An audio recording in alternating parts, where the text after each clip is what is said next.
Kembali di Anju Sore, pemirsa, usai pemerintah mencabut harga eceran tertinggi untuk minyak goreng kemasan, stok produk olahan sawit ini mendadak melimpah di pasaran. Namun masyarakat belum bisa lega karena harga minyak goreng kemasan kini justru melonjak.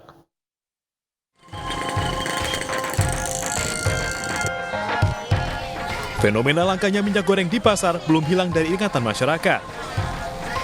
Stok yang kosong dan terbatas membuat warga antri, berdesakan, bahkan berebut produk olahan sawit ini. Namun ajaib, keadaan berubah seakan semudah membalikan telapak tangan. Stok minyak goreng yang awalnya sangat langka, kini justru melimpah. Namun masyarakat masih belum bisa tersenyum lebar. Pasalnya, stok minyak goreng yang melimpah juga diiringi dengan harga yang melonjak. Hal ini terjadi usai pemerintah mencabut aturan mengenai harga eceran tertinggi atau HET minyak goreng kemasan. Pasca pencabutan HET, minyak goreng kemasan yang tadinya maksimal Rp14.000 melonjak mulai dari Rp20.000 sampai Rp50.000 per liter.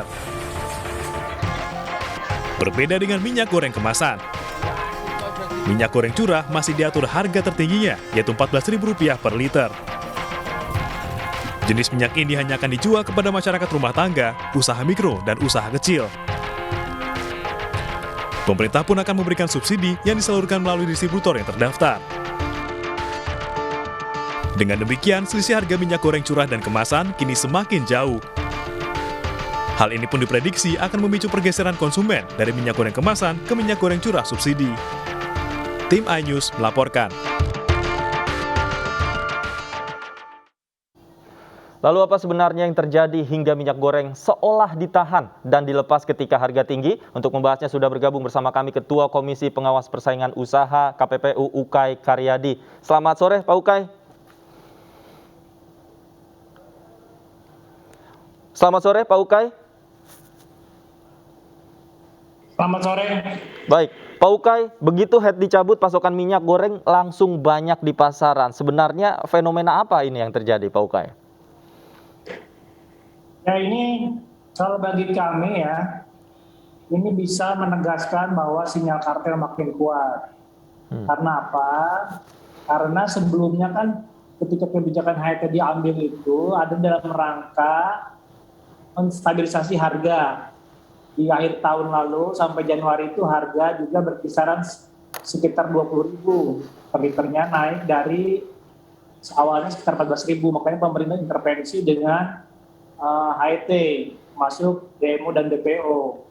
Tapi pasca ada kebijakan pemerintah tersebut, harganya memang turun, ya, tetapi barangnya menjadi langka, sehingga itu menimbulkan antrian di beberapa tempat untuk membeli minyak goreng. Nah, karena persoalannya pasokannya belum lancar juga, akhirnya pemerintah membuka kembali mencabut HET yang untuk minyak goreng kemasan ya. Nah, pada saat itu juga langsung direspon oleh produsen maupun distributor minyak goreng membanjiri pasar. Tapi ironisnya harganya menjadi melesat, naik sekitar Rp25.000 per liter, lebih tinggi dibanding ketika di akhir tahun lalu atau di Januari lalu. Artinya pemerintah berjuang dari Januari ke bulan ini ya, dengan HET ini menjadi relatif sia-sia karena harga kembali lebih mahal dibanding sebelumnya malah. Oke, kalau KPPU menemukan fakta-fakta apa saja Pak di lapangan, khususnya terkait retail Pak? Kalau fakta-fakta yang ditemukan KPPU kan kami sudah memanggil ya beberapa produsen minyak goreng, distributor, termasuk dengan retail, termasuk Pak Roy juga, asosiasi ini sudah diminta keterangan untuk merangkai, mencari alat bukti apakah dapat kartel atau tidak. Ketika kami dulu saja, ketika ada yang mereka naik secara bersama-sama ya di akhir tahun, kami sudah menangkap sinyal kartel. Nah, ini diperkuat lagi dengan adanya membanjiri pasokan bersama-sama dengan relatif harga yang sama-sama naik, tidak ada persaingan pada intinya seperti itu. Nah, ini kami menangkapnya sebagai sinyal kartel semakin kuat. Nah, selain itu di beberapa tempat kami juga menemukan selain beberapa distributor maupun pedagang yang menahan pasokan. Tapi kami bahasanya tidak menimbun dalam bahasa Undang-Undang Persaingan Usaha itu menahan pasokan, menahan pemasaran, sehingga menjaga pasokan di pasar menjadi langka sehingga harganya menjadi naik. Nah, itu juga merupakan salah satu indikasi kartel. Nah, selain itu juga di pada beberapa tempat juga pembelian minyak goreng itu dengan pakai syarat.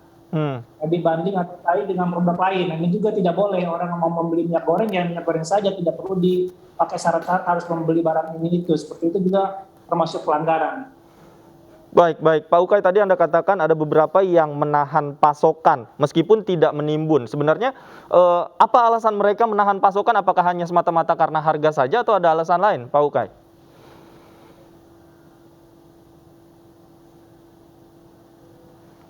Pak Ukay? Kami klarifikasi ya.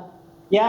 Iya, silakan. Kalau menimbulkan istilah di Undang-Undang Perdagangan ya.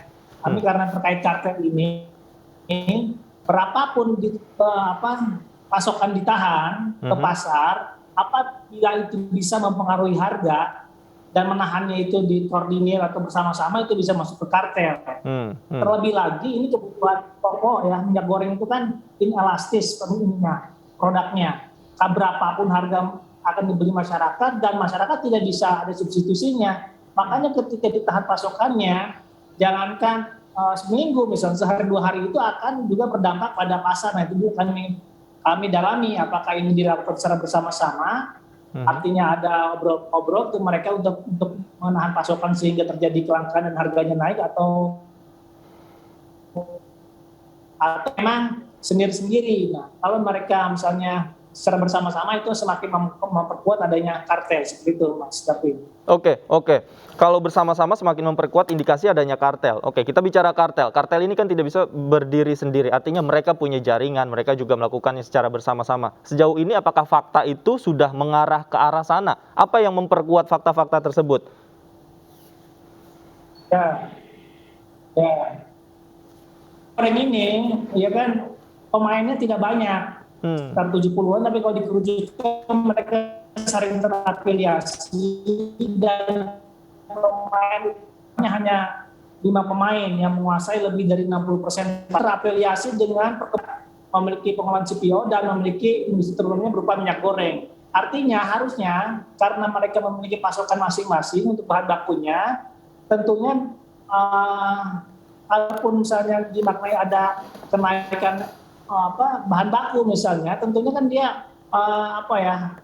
tidak harus bersama-sama menaikkan harga, karena mereka dipasok oleh kebutuhan sendiri-sendiri. Nah, ini mereka menaikkan harga berbarengan. Nah, kenapa mereka bisa berbarengan? Kalau misalnya karena pemainnya nggak banyak, kalau cuma naikin satu kan pasti pasarnya diambil sama yang lainnya. Nah, itu kami tangkap sebagai sinyal kartel di situ. Tidak ada persaingan di minyak goreng. Walaupun ini kebutuhan yang sangat dibutuhkan masyarakat, tapi mereka tidak persaingan. Naik semua, ya kan? Hilang semuanya. Nah, ini kan mengindikasikan adanya indikasi kartel seperti itu. Nah, seperti misalnya sekarang ketika pasca pencabutan HET ini, HET tidak ada lagi. Dengan secara serentak minyak goreng terdapat di pasar-pasar retail modern ya, dengan harga yang sangat tinggi. Nah, tentunya ini kalau diambil secara sendiri-sendiri agak susah nih. Begitu itu langsung lancar semuanya gitu. Dengan harga yang sangat tinggi. Kenapa yang tidak mencoba dulu harganya seperti semula dulu misalnya ya 14.000, ini kan peluang bagi dia juga untuk mengambil pangsa pasar gitu, atau naiknya sedikit-sedikit, tidak langsung begitu dibuka dari 14.000 langsung melesat ke 25.000 di kisaran itu. Nah, ini mengindikasikan nih akan kuat indikasi kartelnya. Kalau cuma satu ya, kita tidak mungkin. Kalau cuma satu naik sendiri pasti dia tidak laku ya. Baik. Minyak goreng ini ada tas ya. Baik, Pak Ukay, tadi Anda katakan sebenarnya pemain minyak goreng ini bisa dihitung lah, katakanlah begitu. Artinya sebenarnya bisa semudah itu diketahui siapa saja yang melanggar, siapa saja yang tidak melanggar. Artinya sebenarnya fakta itu sudah ada, sudah diketahui oleh KPPU. Sudah, di pemerintah sendiri sudah tahu sebenarnya. Kan saya merekomendasikan ke pemerintah, sudah berkirim surat ke pemerintah ya, ketika HET belum cabut, untuk mengatasi kelangkaan minyak goreng itu menurut kami relatif bisa lebih gampang. Pertama, apabila pemain besar ini didatangin saja pabriknya, pabriknya didatangi, ditanya berapa produksinya per bulan atau per minggu. Katakanlah kalau masih di bawah kapasitas produksinya, maka harus diminta untuk ditingkatkan. Nah, produksinya ditanya, disalurkan ke mana? Ke distribusi level 1 di mana saja, ada berapa?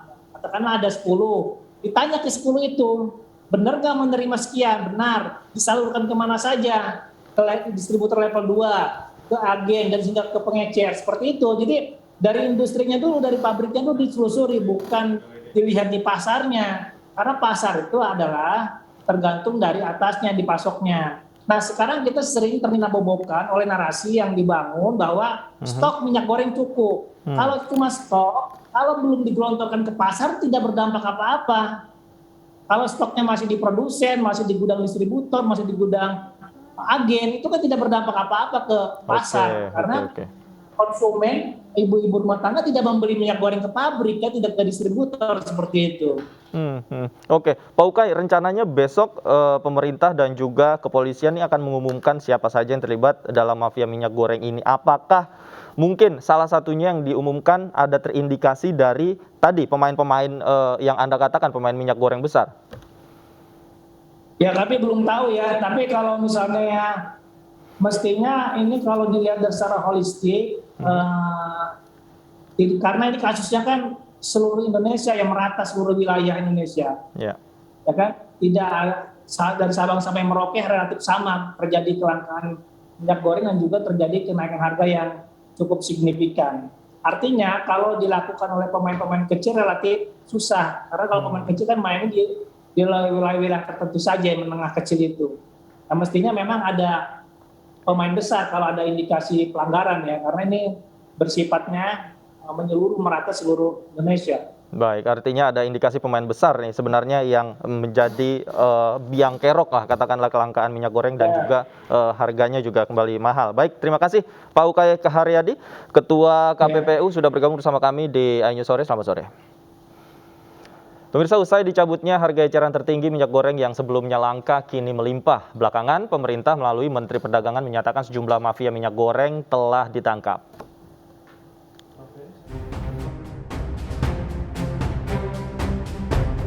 Kelangkaan minyak goreng tiba-tiba sirna setelah pemerintah mengumumkan pencabutan harga eceran tertinggi Rp14.000 per liter dan memberikan subsidi pada minyak goreng curah.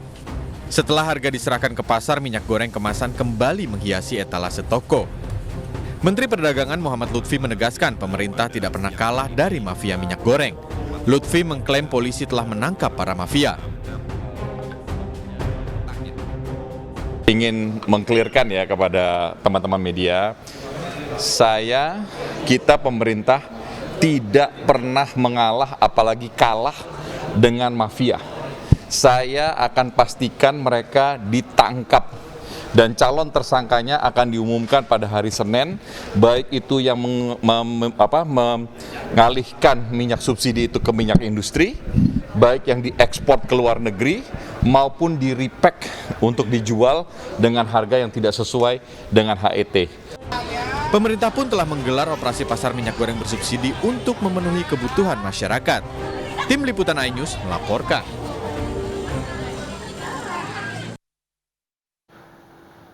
Ketua Umum Dewan Pimpinan Pusat Asosiasi Pengusaha Retail Indonesia dan sudah bergabung bersama kami Ketua Umum Aprindo, Roy Nicholas Mande, untuk membahas masalah minyak goreng murah langka, mahal tersedia. Selamat sore Pak Roy. Selamat sore Mas Davi, salam sehat ya. Salam sehat Pak Roy. Ada indikasi katanya pemain-pemain besar minyak goreng ini terlibat dalam kelangkaan minyak goreng yang terjadi di tanah air. Pengusaha melihatnya seperti apa? Ya, kami coba mengomentari untuk hal ini. Saya bagi dua sisi. Yang pertama adalah proses hukum yang sedang berjalan. Ya, kita negara hukum, tentunya kita juga memiliki norma-norma aturan hukum, ya, yang sedang diproses. Apakah itu dugaan, ya, apakah dugaan kartel, dugaan penyelundupan, dugaan pemalsuan, dugaan penimbunan, dan sebagainya. Itu adalah satu sisi yang ranahnya tentunya kita serahkan kepada aparat, pihak berwajib, kementerian, lembaga, dan kita tentu mengharapkan ada solusi, ada efek jera, ada kepastian hukum di sana. Nah, sisi yang lain, sisi yang kedua, kami pelaku usaha berharap tentunya momentum ini dijadikan satu paradigma baru, momentum untuk menjadikan perdagangan minyak goreng lebih baik lagi dari masa-masa sebelumnya. Bagaimana momentum itu bisa terjadi? Yaitu ya saatnya sekarang membenahi supply chain, ya. Audit, kalau perlu audit supply chain. Yang diaudit itu siapa? Yang audit itu adalah bagaimana data, ya, bagaimana fisik, bagaimana konkretnya produksi, ya, di sektor hulu. Kemudian bagaimana jalannya proses distribusi, ya, siapa saja distributor. Kalau yang tidak punya izin distributor itu harus tidak diizinkan, ya, tidak diperkenankan untuk menjalankan usaha distributor. Siapa yang packersnya itu juga harus packers yang punya izin. Dan terakhir siapa yang di sektor hilir, yaitu kami retail modern maupun juga pasar tradisional. Nah, ini momentum, ada momentum.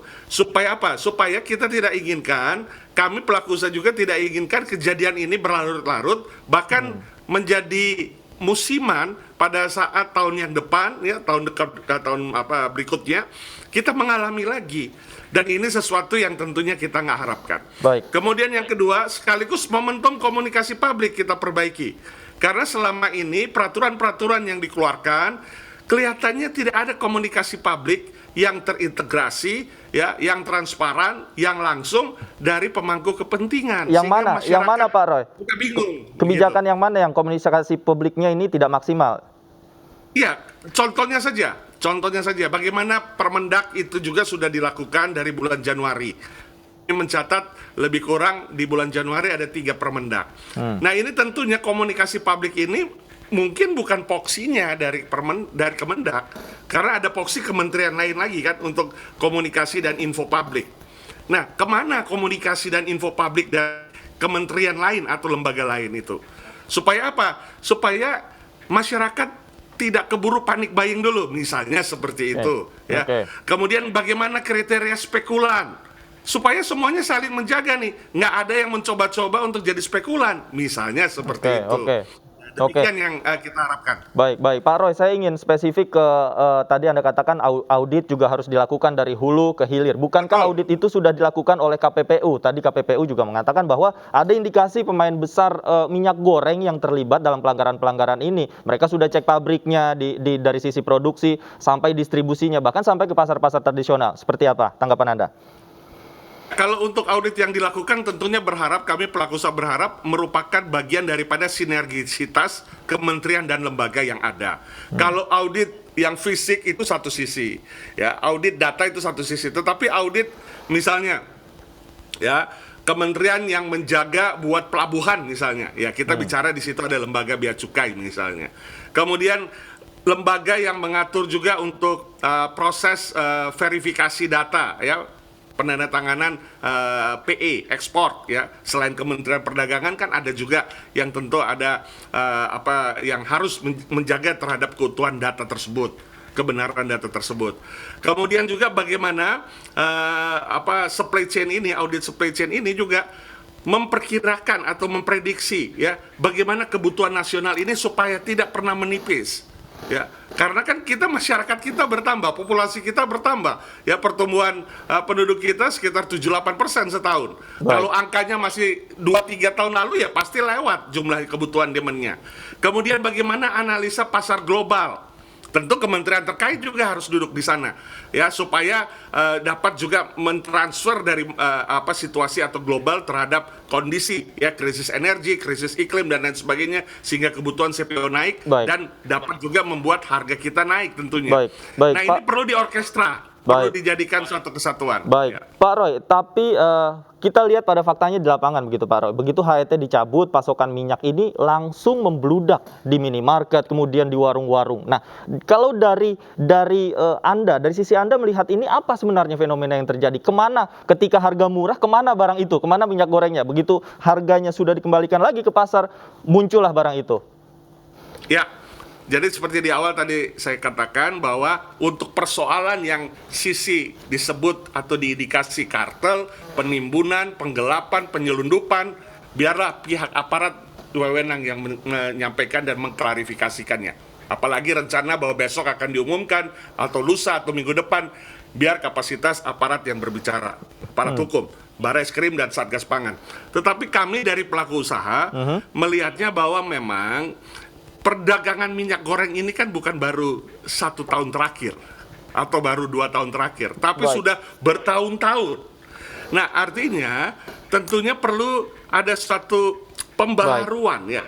Pembaharuan atau adaptifnya regulasi, adaptifnya supply chain ya, datanya, dan juga bagaimana langkah-langkah konkretnya. Baik. Jadi artinya retail yang di bawah Anda ini memang tidak ada ya fakta-fakta menimbun, apalagi menahan begitu ya, yang Anda ketahui?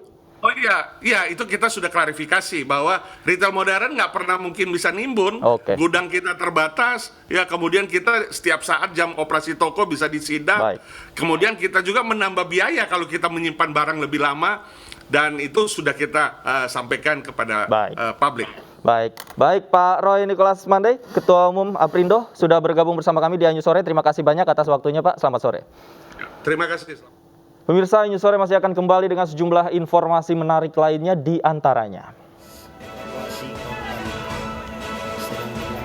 minibus yang mengangkut satu keluarga terjun ke sungai di Jalan Trans Sulawesi Toraja Utara, Sulawesi Selatan. 1 tewas, sementara 1 penumpang lainnya belum ditemukan.